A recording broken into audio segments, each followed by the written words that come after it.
So you've been thinking about starting your own OT business, but maybe you're wondering, where do I even begin?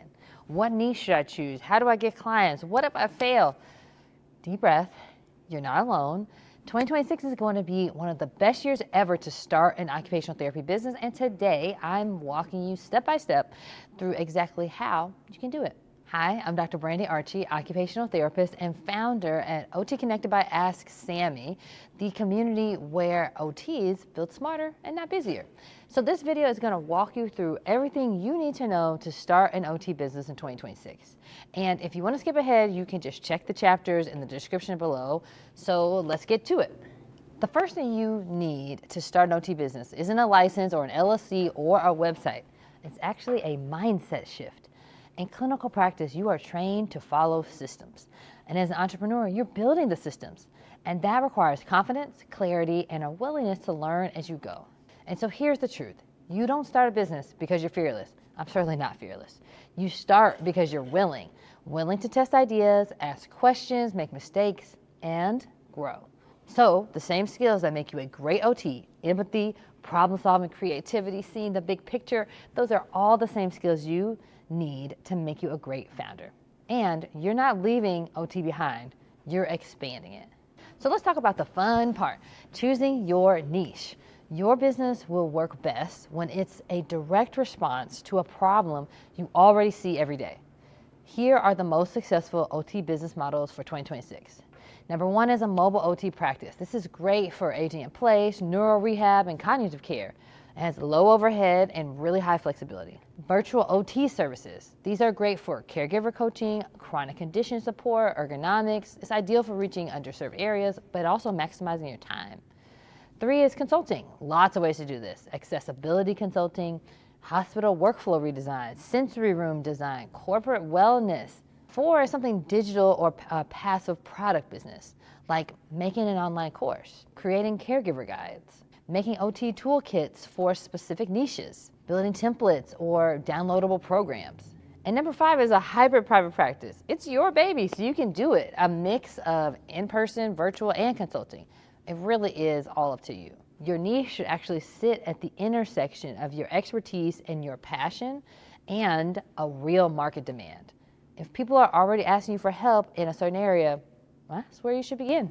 All right, now let's break down the part that holds so many of us back and slows us down. It's the legal and the administrative setup. Now here's what you actually need. Choose your business structure and then file with the state. That's number 1.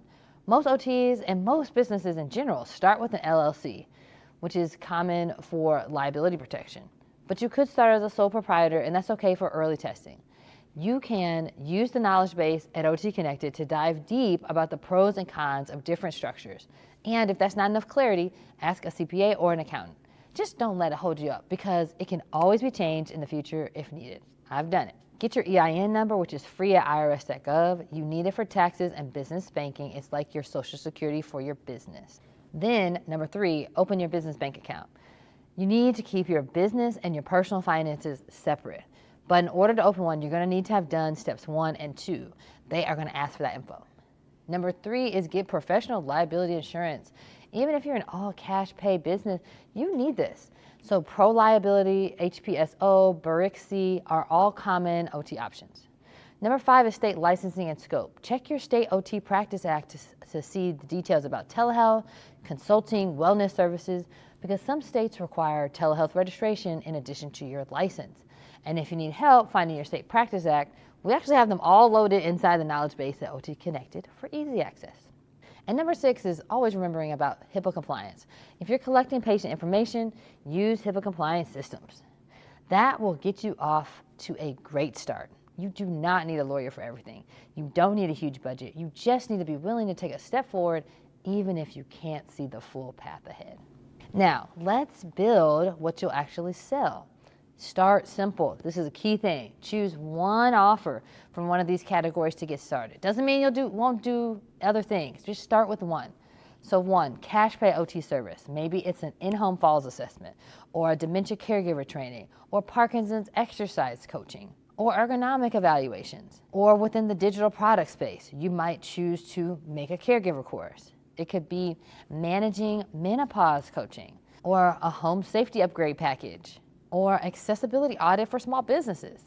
The options are endless, but just make sure you start with one. Now, if you want simplicity, speed, and freedom, you might need to start with something cash pay. If you want to serve Medicaid or Medicare populations, you can consider hybrid or insurance after you get some systems in place. Okay, now, if you build it, they will not just come. You need visibility, credibility, and repeatable outreach. So here's how you get your first 5 clients really fast. Number 1 is tell people what you do. Send a simple message. I help older adults stay safe at home through in-home assessments. If you know anyone who needs support, I'd love to help. Simple and to the point. Number 2 is partner with the referral sources. Maybe that's home health companies or senior centers or caregiver groups or churches, if we're using the example of my business. Maybe it's a fitness studio or a local neurologist. Number 3 is create helpful content in the manner that those people are gonna take it. So maybe it's a safety tip, maybe it's one story, maybe it's one product recommendation, maybe even include one small win and put that out either on social media or in an email newsletter or by mail, whatever your target population would connect with.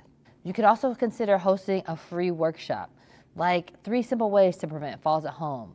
Post it in Facebook groups, churches, and senior organizations. Deliver an incredible experience because your first clients become your best marketers. Now, let's talk about the mistakes I see over and over again, mostly because I've done them all myself, and how you can avoid them.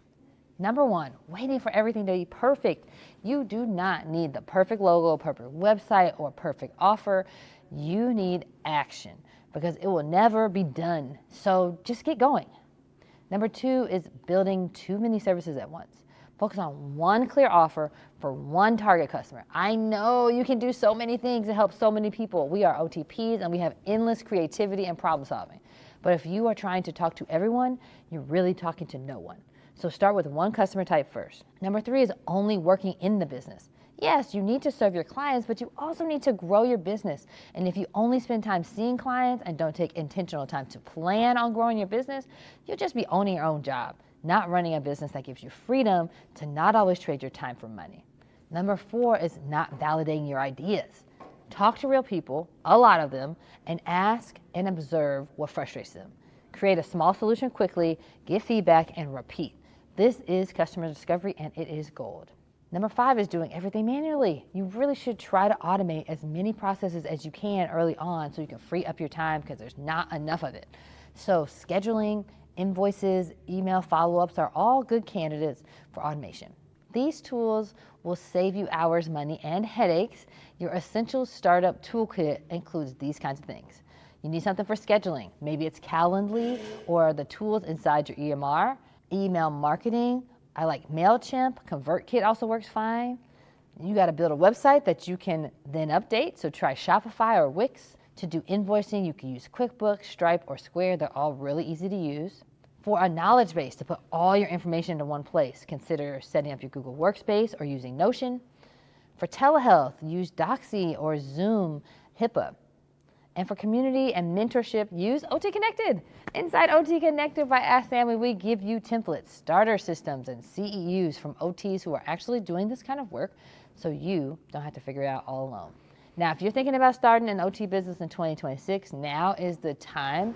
Take one step today, whatever that step is. Pick your niche, validate your idea, create that first offer, or simply join a community where you're supported. Now, if you found this helpful, please hit like, subscribe, and share this video with another OT who needs a little nudge.